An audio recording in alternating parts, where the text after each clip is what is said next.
Hi guys, welcome back to Xperience. So, my long beloved S10 Plus has died. It happened so suddenly. I was just scrolling Instagram and then poof, partially the screen turned white. It is broken, but not totally, but I cannot use it because of the screen. And I tried to replace it in Indonesia, but apparently Samsung Indonesia cannot guarantee the part to be compatible, which means that there is a possibility I just spent $200 for a paperweight.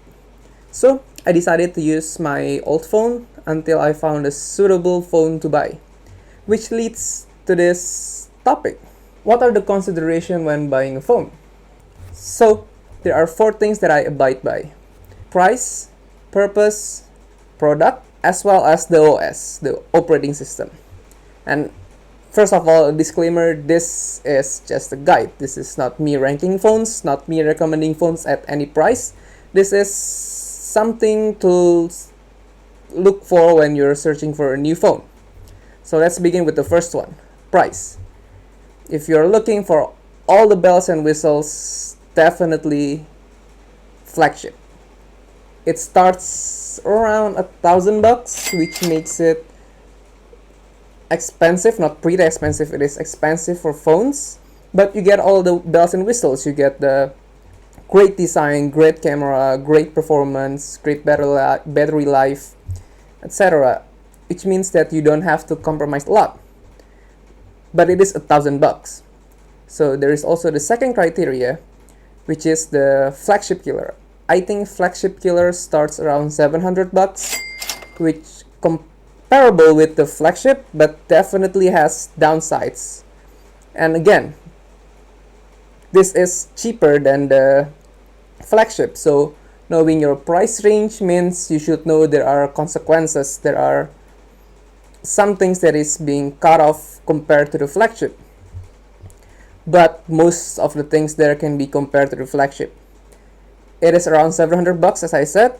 And there's also the mid-range category. For me, it starts around $400 to $500, which usually it's all about the balance.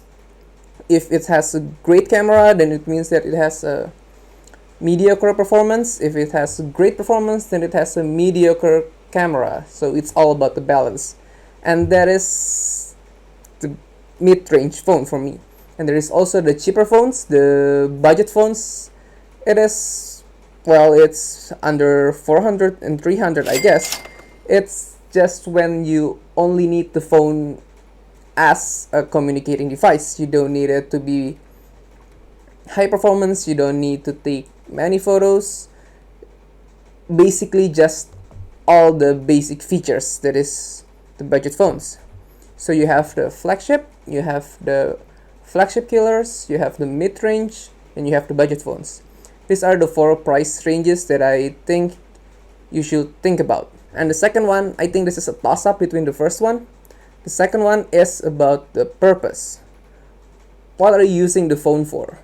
I think this is not really important if you're buying a flagship because it has all the bells and whistles, but they still need distinctions between the phones. So if you're onto gaming phones, there is the ROG phones, there are also the Lenovo phones, and there's also the Red Magic phones, which is geared towards gaming. It has fan controls, it also has great speakers, shoulder buttons, other functional things for gaming. But maybe it doesn't have as good as camera as compared to Samsung, which is more about everything that you can think of in a phone. But it is also pretty expensive. If you're looking more about taking videos, then I think iPhones has been the king of cinematography, or maybe just videography. So if you're looking for pictures, then there is Google's, there is also Vivo's. If you're looking for the overall performance, as I said, Samsung. Oppo's is also good with the Fine XS, starting from the X3s to the X5 now. So basically, if you're looking for flagship, I don't think you can go wrong with either of those. But the purpose is important for the lower price range, because there has to be a balance so they can reach a certain price point. Maybe if you're looking in a mid-range phone, you need to have a good camera. You can look at Pixel Ace, Pixel 4a, 5a, maybe the upcoming 6a.